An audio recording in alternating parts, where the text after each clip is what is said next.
Oke bolo dulur-dulur sahabatku semua dimanapun anda berada, berjumpa dengan saya Kang Siman di channel budidaya dan pertanian.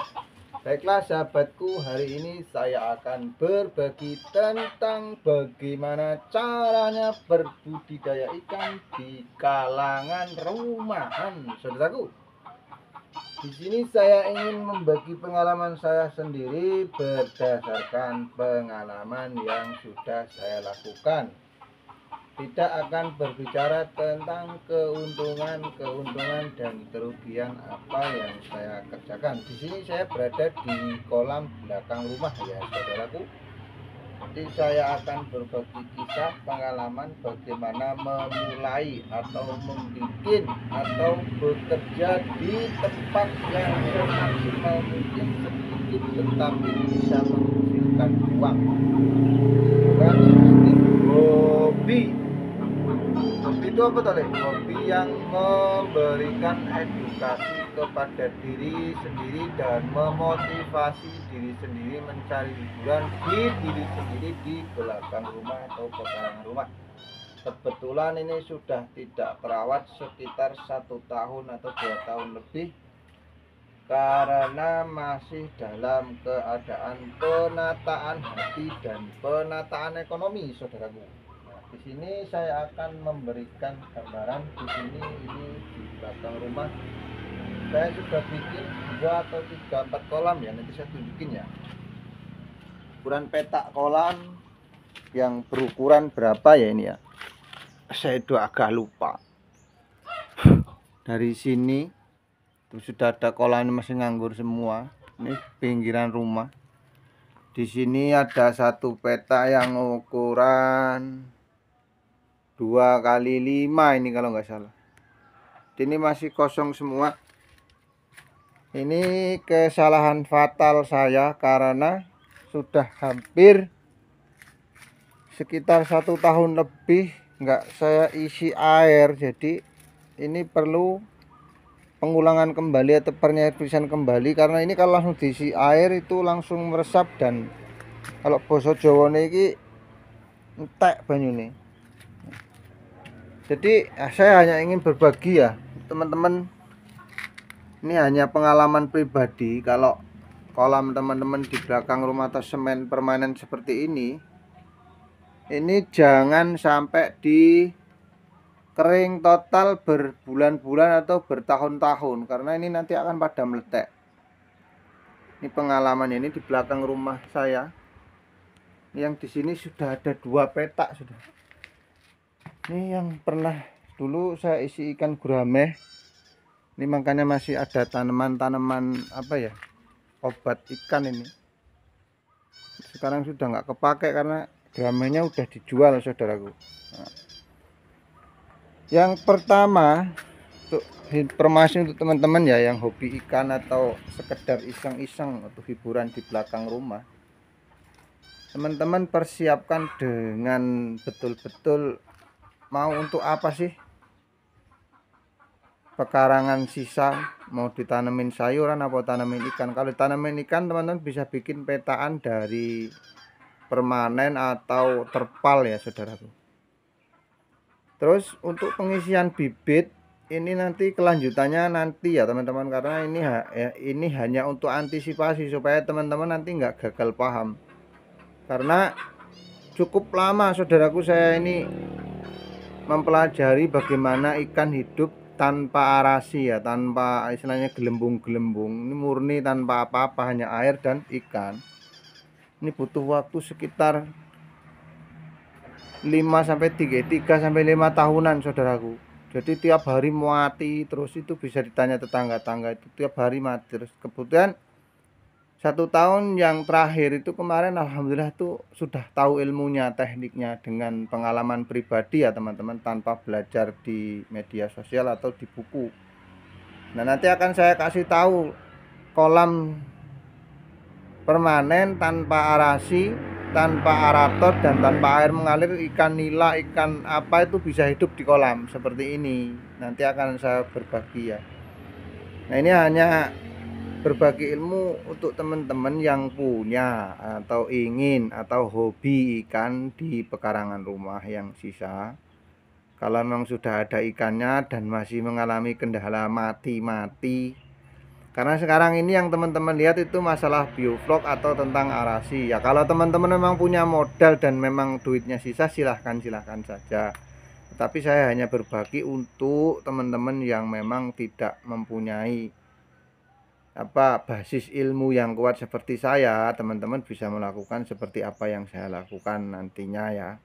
Jadi ini nanti di kolam seperti ini saya kasih tahu bagaimana caranya supaya ikan kita itu tidak mati tanpa arasi atau biaya listrik, saudaraku. Cukup kita isi air ya, tetap listrik itu pakai sanyau ya, saudaraku. Nah, di sini Lek Kiman hanya ingin mengatakan, di sini kan banyak sekali teman-teman itu belajar di media sosial, terutama sekarang lagi zaman trennya masalah dunia biovlog ya, saudaraku. Jadi untuk teknik biovlog itu membutuhkan satu metode yang mana itu butuh ilmu tentang, ya saya tidak seberapa paham tapi saya memahami karena saya belajar ikan itu dari tahun 99 ya, saudaraku. Jadi kalau untuk di semen ini yang di belakang rumah ini, karena saya sekitar baru 5 atau 10 tahun, saudaraku, di sini ya. Nanti saya akan ceritakan kiat-kiat sukses seorang penyandang disabilitas dari 0% menjadi seorang petani. Dan pekerjaan saya adalah petani ikan dan sehari-harinya mencangkol bisa mencapai kesuksesan di titik nol. Titik nol itu dalam arti belum sukses benar, tetapi saya mensyukuri. Dalam arti saya bisa beli pekarangan dan bisa membuat rumah.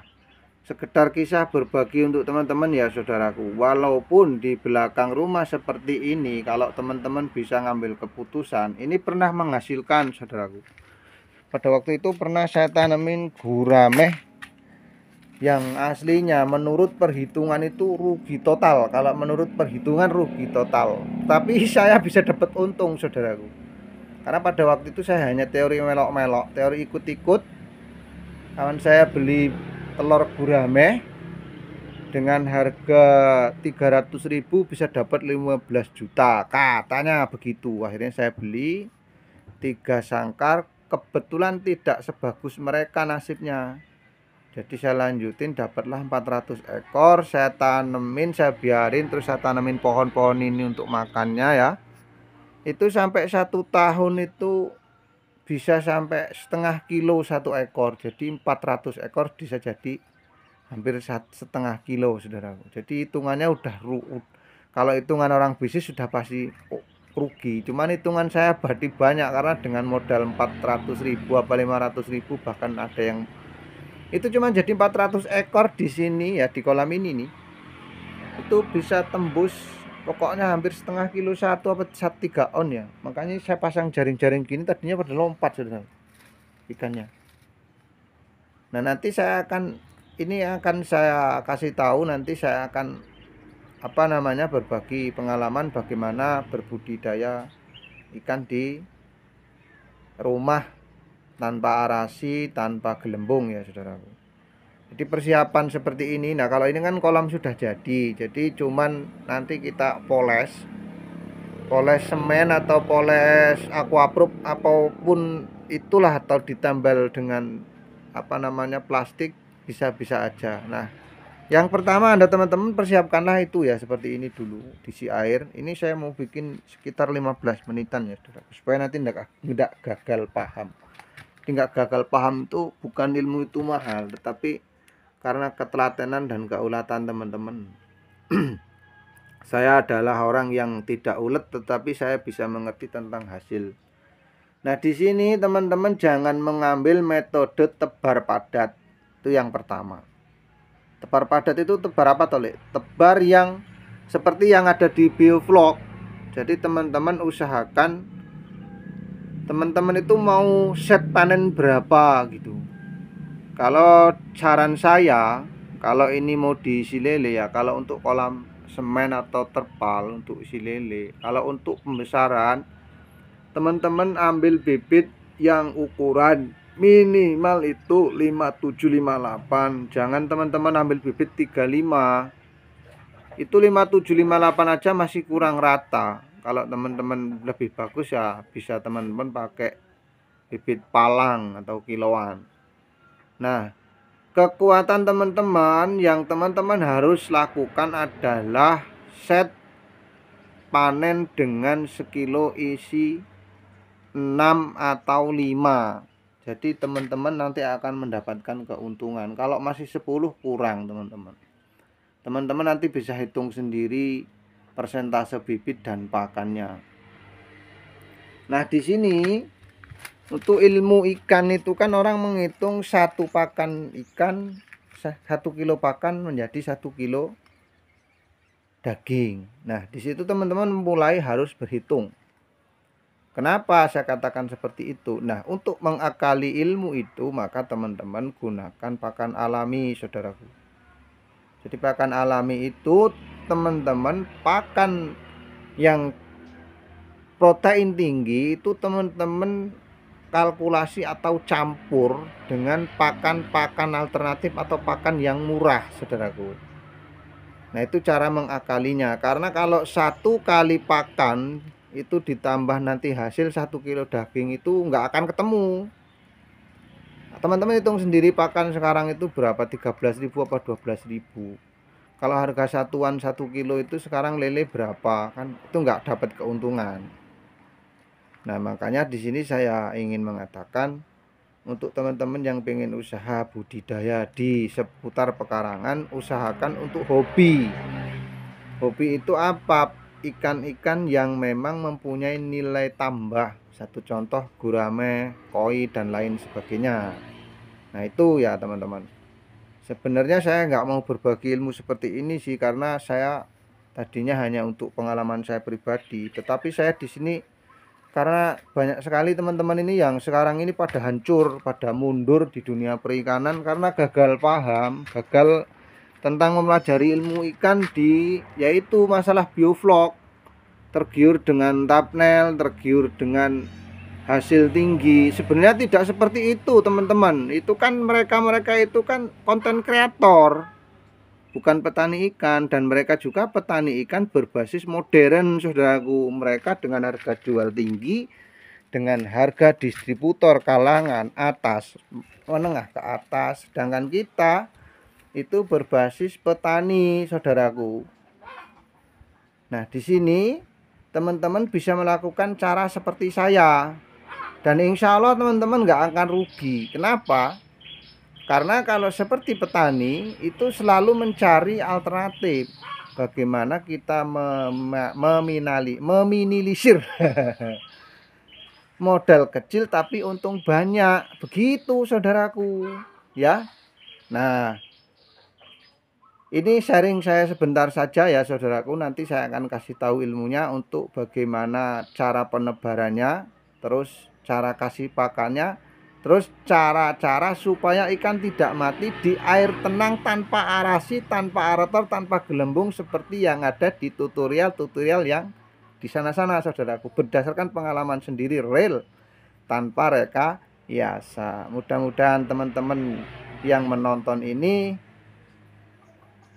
silahkan berkomen di kolom komentar saya, ya, saudaraku. Mudah-mudahan teman-teman selalu bahagia dan selalu diberikan ketabahan dan selalu tetap tekun ulet berbudidaya, karena kita adalah seorang petani harus kuat dan tabah menghadapi segala persoalan yang ada. Sekian, saudaraku, sahabatku, saya akhiri. Salam budidaya. Wassalamualaikum warahmatullahi wabarakatuh.